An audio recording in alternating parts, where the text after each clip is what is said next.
안녕하십니까. 2021년 비학술자 학술제에 참여해주신 여러분 매우 매우 반갑습니다. 사랑하는 마음으로 매일 공원을 걸어. 어느 날 도시가 생긴 꼴을 결정하는 사람들이 있다는 걸 알게 됐어. 그 어떤 대단한 이가 만든 곳이라고 할지라도 이 땅 위에 살 나와 내가 누군지도 모르는 채 만들어진 곳이 우리를 안아줄 수 있을까? 내일의 공원에서는 우리가 서로를 만날 수 있었으면 좋겠어. 할 수 있다 하실 일은 교회의 성장은 가난하고 소외받는 이들의 성장과 함께 갔다. 한국교회는 이제 다시 처음으로 돌아가 덮어놓았던 차이를 들추기 시작했고 그것은 차별과 혐오로 나타났다.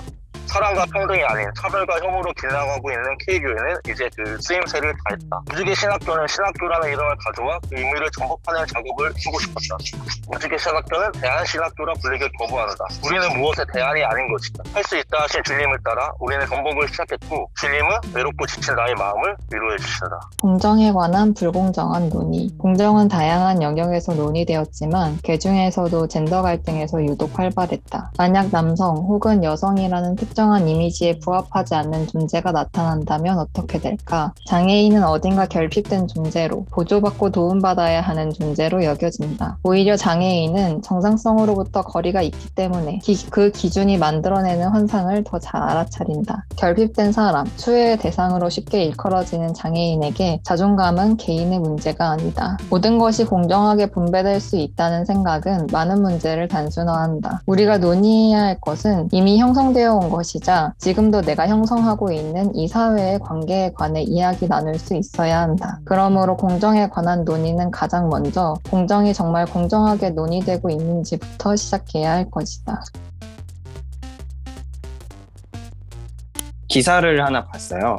최근에 모 대학에서 입시 전형을 이제 진행하는 과정에서 이제 블라인드 심사로 이루어졌는데 블라인드 심사임에도 지원한 장애 학생들에 대해서 불이익을 줘서 몇 년 동안 탈락을 시켜왔다. 그거를 보면서 좀 더 생각이 들었던 거는 블라인드 심사라는 것은 과연 무엇일까? 무엇을 가리는 블라인드이며 블라인드라는 기준에 무엇이 포함될 건가에서부터 공정의 영역, 정치의 영역에 들어가 있는 거 아닌가? 이런 생각들을 좀 하게 됐던 것 같아요. 기준이라는 것을 넘어서서 발생할 수 있는 일들이지 않을까. 그래서 뭔가 이제 블라인드 면접을 모티브로 한 영상을 찍어보고 싶다라고 생각을 해서 찍은 거고요. 씬과 크라임이 다르잖아요. 크라임을 저지른 사람도 교화가 되면 용서를 받고 구원을 받는데 애초에 교화가 돼야 되는 문제는 아니잖아요. 왠지 사악하게 느껴져서 나도 지옥을 만들어서 혐오와 증오로 어떤 누군가를 눈물 짓게 한 사람을 지옥에 보내겠다. 이 작품에서는 그런 사람들이 죄수다라는 설정을 가지고 있어요. 사랑하는 것이 벌이다 라고 얘기한 거는 사랑이 아예 없으면 그게 뭔지를 모르니까 증오를 해도 괜찮지 않나? 라는 생각을 하는데 사랑 약간에 증오 조금 더 많이 이러면 더 최악이지 않나 라는 생각을 늘 했고 영상 속 지옥에서는 감정의 더하기만 가능하고 빼기는 없기 때문에 사랑과 증오를 동시에 느끼는 지옥을 선사하는 그런 벌을 내린 것이죠.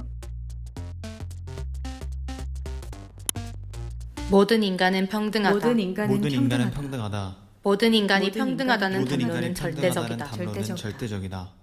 중요한 것은 공정한 분배보다 공정한 분배보다 지배와 억압을 인식하는 것. 모르는 새 박혀버린 박혀버린 몸 깊은 곳에서 몸 깊은 곳에서 뻔해 보이기를 반복하는 것. 모두가 없다. 저희가 이 곡을 만들면서 회의를 했던 내용 중에 어떤 주술이나 주문의 형태와 유사했으면 좋겠다라는 이야기가 나왔어요. 아리스 메리언 영이 이야기한 것 중에 각자의 어떤 차이를 반복적으로 계속 드러내는 과정이 되게 중요하다는 내용이 인상이 깊었어가지고 그런 거를 계속 반복할 수 있는 어떤 주문의 형태였으면 좋겠다라는 의도가 있었고요. 그런 메시지들을 직접적으로 전달하는 내용은 앞에서 충분히 있었기 때문에 후반에 더 주문스러운 분위기를 만들고 싶었고 그런 과정에서 알아들을 수 있는 언어가 아닌 것으로 새로 구성을 했습니다. 좀 처음에 가져가려고 했던 그런 주문의 느낌? 후코님께서 써주신 그 메인 멜로디가 있었어요. 이제 거기에다가 제가 조금 더 베리에이션한 멜로디를 만들면서 거기에 입소리를 그 멜로디의 움직임이랑 잘 어울리는 소리로 글자를 붙여가지고 만들어 봤고요. 기존에는 그냥 멜로디랑 가사가 딱 붙어있는 곡들만 써봤는데 이번엔 조금 더 다양하게 만들어보고 싶다는 생각이 들어서 그렇게 작업을 했습니다. 저희가 거의 마지막까지 이 뒤에 가사를 넣느냐 마느냐 얘기를 많이 했었긴 했어요. 저는 개인적으로 뺀 게 훨씬 저희가 전달하고자 하는 어떤 느낌을 많이 전달한 것 같아서 저는 개인적으로는 마음에 들어요. 음악의 어떤 장르적 정체성이라는 것도 저는 한번 무너뜨려보고 싶었는데 그거의 어떤 일부분으로서 글을 낭독하는 것이 저는 조금 더 음악이라는 형식을 무너뜨리는 데 효과적일 수 있을 거라고 생각을 했습니다. 버린 그 깊은 곳에서 뻔해 보이기를 반복하는 것. 모두에는 모두가 없다.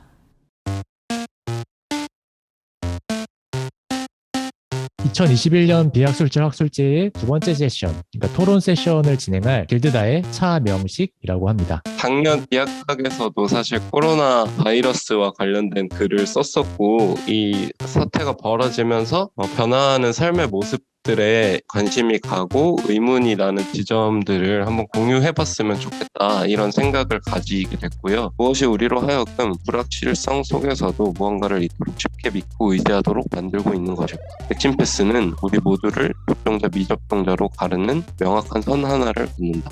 이런 상황에서 백신 미접종 확진자는 더 큰 혐오의 시선 속에 놓인다. 백신 패스, 인센티브는 접종자에게는 마땅한 자격, 미접종자에게는 일종의 처벌로 작동한다. 백신의 효과나 안정성과는 별개의 문제가 된다. 우리가 가지게 된 어떤 막연한 두려움으로 인해 우리가 다른 이들, 미접종자라고 상정할 만한 이들에 대한 폭력이 정당화되고 있는 것이다.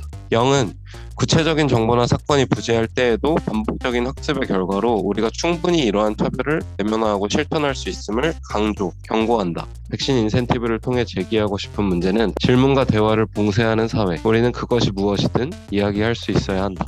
이 백신 접종에 대한 어떤 암묵적인 강요가 그 미접종자라고 하는 어떤 사회 집단에 대한 폭력이라고 한다면은 반대로 이 백신 미접종은 코로나에 걸렸을 때 정말 그 위태로울 수 있는 이들 취약 집단에 대한 폭력이라고 할 수 없는 것인가? 이러한 지점이 조금 궁금했거든요. 어쩌면 백신의 효과보다도 우리한테 더 중요한 일이 저는 합의라고 생각을 해요. 우리가 이 사안에 대해서 충분히 논의를 했는가라는 조건이 성립이 된다면 어쩌면은 효과나 안정성은 둘째 문제가 될 수도 있을 거라고 저는 생각을 하거든요. 그러니까 충분한 합의가 부재한다고 생각하기 때문에 저는 이게 암묵적 폭력이라는 표현을 쓰게 된 것 같습니다. 백신에 대해서 얘기를 하시는 걸 듣고 좀 마스크에 대해서 저는 더 먼저 생각이 났어요. 그 코로나19가 이제 발발한 초기에 이제 마스크 착용에 대해서 어떤 합의가 이루어지지 않았을 때 마스크를 써야 된다는 게 좀 굉장히 좀 폭력적이라고 생각했었거든요. 호흡기 질환이 있는 사람이라거나 마스크를 쓰는 게 오히려 더 위험한 사람이라든가 뭐 그런 조건들이 있음에도 불구하고 별 논의가 없이 너무 당연하게 받아들여졌던 게 생각이 났거든요. 백신을 맞고 안 맞고의 문제가 내가 안 맞아서 누군가한테 폭력이 될 수 있는 문제니까 이거는 백신에 대한 기본 개념하고 어긋나는 문제예요. 백신을 맞는다는 거는 취약한 사람이 맞는 거거든요. 아까 지원군이 얘기했듯이 우리가 사전에 충분히 얘기되지 않는 과정 중에 여러 가지 미신이라든가 편견이라든가 또 공포라든가 이런 것들이 너무 조장된 게 아닐까 이런 생각이 저는 개인적으로 듭니다. 우리 사회가 집단적으로 두려움이 아니라 어떤 식으로 정서모방을 상상할 수 있을까라는 이제 풀리지 않는 질문이 하나 있었고 그다음 각자에게는 우리는 어떤 식의 관계 맺음을 형성해 나갈 수 있을까 그러한 두 가지로 이렇게 접근을 해보는 쪽으로 저는 고민을 진행 중이었거든요. 백신 맞으면 코에 있는 점막에는 항체가 안 생겨요. 올해 6월 달에 그 서울대 연구에 보면은 그 대한민국 인구의 80%까지는 중화항체가 있다고 하는데 오히려 걸려버리면 코에까지 점막이 항체가 생기기 때문에 감염이 덜 되죠. 백신 안 맞은 사람이 폭력을 행하지 않았다. 대화 불가능성, 대화 불능의 상태가 사실은 가장 큰 문제인 것 같다는 생각이 들어요. 그래서 사실은 이런 자리도 만들어가는 거라는 생각도 들고 중요한 건 뭘 믿느냐보다는 믿음을 수정할 수 있느냐 그리고 서로 다른 믿음들이 건강하게 경합할 수 있느냐라는 문제일 거라고 저는 생각을 했고 그래서 그런 이야기의 장들이 이런 곳 혹은 각자의 자리에서 펼쳐지는 게 가장 좋은 방식이 아닐까 이런 생각을 하는 것 같습니다. 오늘 제가 소개할 글은 공정이 지은 여자들이라는 글입니다. 대선을 앞두고 공정이 최대 화두로 떠오르고 있다. 정치권에서 말하는 공정이란 모두가 동일한 출발선에 설 수 있게 하는 개념을 의미한다. 공정에 대한 이러한 논의는 이준석식 공정을 위시하여 정치권에서 본격적으로 부각되기 시작했다. 그는 사회적 약자가 겪는 불평등은 오로지 경쟁의 결과일 뿐이라는 인식을 드러냈다. 그는 이대남을 하나의 정치-사회적 현상으로 규정하면서 페미니즘이 20대 남성의 공정성을 훼손하고 있다고 주장하며 반페미니즘을 기치로 한 프레임화에 성공했다. 정치권과 언론은 이대남에 대항하는 목소리로서 이대녀라는 집단을 소환했다. 이대녀라는 실체 없는 결집과 집단이 갖는 허구의 대표성이 오히려 다양한 여성을 지우는 결과를 낳았다.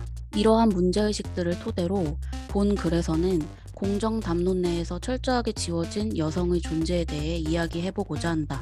이대녀라고 하는 집단의 어떤 모호한 실체? 그것은 단지 어떤 이대남이라고 하는 것에 대한 반대항으로서 어떤 급조된 것이다. 이렇게 말씀을 해주셨잖아요. 똑같은 맥락에서 이대남 또한 사실은 좀 실체가 모호한 프레임에 가깝지 않을까라는 생각이 좀 들기는 했어요. 정치 세력으로서 이대남은 어떠한 실체를 갖고 있다고 생각하시는지. 일단 제가 초점을 맞춘 이대남이라는 집단이 가진 특성은 반페미니즘에 대한 이야기를 이제 하고 싶어서 이대남이라는 정치적 세력이 있다라고 이야기를 한 것이고, 인터넷상에서 세력화된 남성에게 집중을 해서 글을 쓴 거라서 좀 많은 분들이 20대 남성도 실체가 모호한 것이 아닌가라고 질문을 던지시리라고 예상은 했습니다. 그냥 페미니즘의 입장에서 봤을 때 충분히 세력화가 되어 있다라고 이야기한 것이고, 어떤 통합적인 정치적인 관점에서 봤을 때는 그렇지 않을 수도 있다고 생각을 하고 있습니다. 그러니까 자꾸 눈앞에 보이는 청년들한테 청년이라는 단어를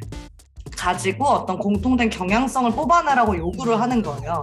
청년이란 정체성이 무엇인지, 청년성이 무엇인지에 대해서도 충분히 대화해 본 적이 없고 충분히 이해하고 있지 않은데 자꾸만 이제 청년으로서 발언을 해라라고 이제 요구를 받는 게 과연 반가운가에 대해서도 저는 요즘 고민이 많아요. 뭔가 이 경향성에 대해서 우리가 얘기를 할 수는 있겠지만 뭔가 너무 그것에 얽매이지 않기 위해서 우리부터가 약간 중심을 좀 잡아야 될 것 같다라는 생각을 계속 했었고, 근데 조합이 아닌 청년층들 중에서 남성과 여성층들에 대해서는 이걸 집단화하기 위해서 하는 방법들이 혐오 발언인 것 같아요. 정치적으로 혐오 발언을 해서 집단화하는 것이 정치인들의 어떤 테크닉이라면, 시민의식이나 시민 집단화의 테크닉은 시민들이 먼저 어떤 담론이나 어떤 개념들을 던져서 집단화하는 게 필요하지 않을까. 이대녀라는 이거는 소통이 완전 안 되고 있구나. 그러고 소통을 못하고 있는 어떤 무능 같은 거구나. 이해를 못하고 있구나. 이런 반증이 아닌가. 그러니까 저는 그래서 오히려 그런 얘기를 좀 해보고 싶어요. 그러니까 뭐가 있을까? 이 또래 여성들의 움직임이나 대화하는 방식, 움직이는 방식, 연대하는 방식, 뭔가 이런 것들에 대해서 확실하게 얘기를 해보고 싶다? 이런 생각이 들기도 하는 것 같아요. 이대남이라는 호명이 새로워 보일 수도 있지만 사실은 어떤 남성 권력의 관계를 유지하는 방식으로 계속 키워드와 어떤 대표되는 이미지와 이런 것들을 바꿔가면서 끊임없이 남성을 호명하고 있다라는 생각을 저는 좀